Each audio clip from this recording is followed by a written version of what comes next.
I've been using the Xiaomi Amazfit Pace for more than a month now, and I thought it's time to share a real user review on the Amazfit Pace. Let's first clarify the following, because Xiaomi is the producer while they use Xiaomi's name to reach a bigger audience. Okay, so now that this is settled, let's start with 3 downsides, and if you can cope with these downsides, you should definitely watch the whole video, because this is a real interesting smartwatch. Let's roll the intro. Everybody has been talking about how good the Amazfit Pace is, and I can definitely agree. The unboxing and presentation is done very well. The parcel arrived correctly and fast from gearbest.com due to the fact that they had the best price available, and all links are in the description. The setup was smooth, easy and done within a couple minutes. In the box we have all the usual accessories, and once we have the watch connected to your smartphone, which went relatively easy and smooth, because all the settings were in English this time, you can start using the Amazfit Pace smartwatch. First thing I noticed, notifications are only pushed to your watch when you have the application running on your phone. Notifications can be useful to quickly see who sent you a message, but that's the implementation of the notifications so far.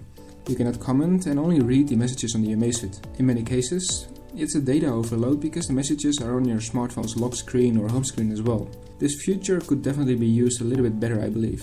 Notifications become visible for a short period of time and you can read them again by swiping up. All the software features and navigating around the smartwatch is done via swipes, mostly left and right, and everything looks and feels very smooth. I really have to give them some credit for this.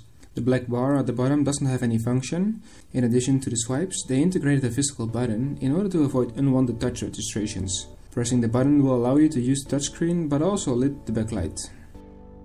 Regarding the touchscreen, display and backlight, many people don't like the flat colors of the display and often they complain about the viewing angles as well. What most people mention but forget is that the feature you receive in return is amazing. The brighter the light source that hits the display, the more it becomes visible and readable. Xiaomi and Huami solved this problem and providing a much better battery life, but more on that later.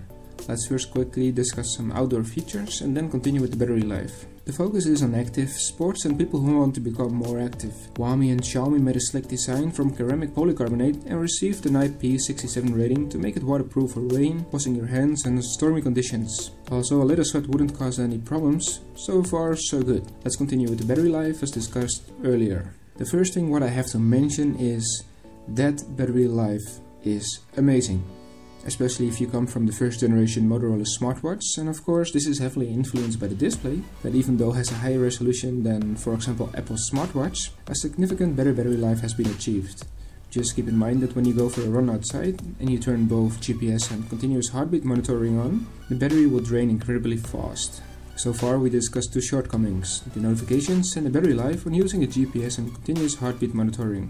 I don't want to be negative all the way, but the last thing that bugs me is the unlimited usage of third-party apps. Android Wear is available for all kinds of smartwatches, but Xiaomi and Huami chose the Amazfit Pace to run a heavily modified version of Android without the possibility to use a third-party app in order to maximize the usage of the smartwatch. Right now you're limited to what Xiaomi and Huami is offering through their app. And do you want to use for example Spotify, YouTube or other apps?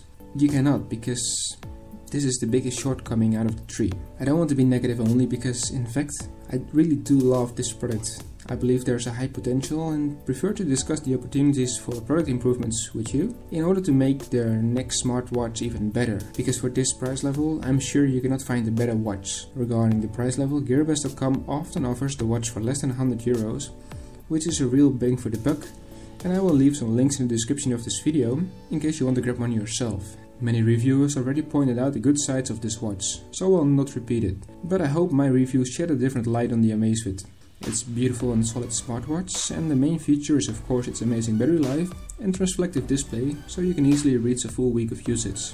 On top of that we have a price tag that is compared to its competitors fantastic.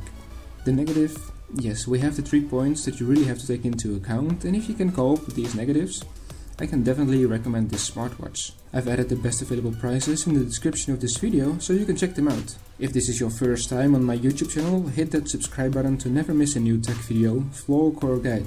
Smash that like button before you leave the video, and that would really make my day. Thanks for watching guys, I will catch you with a new video next week.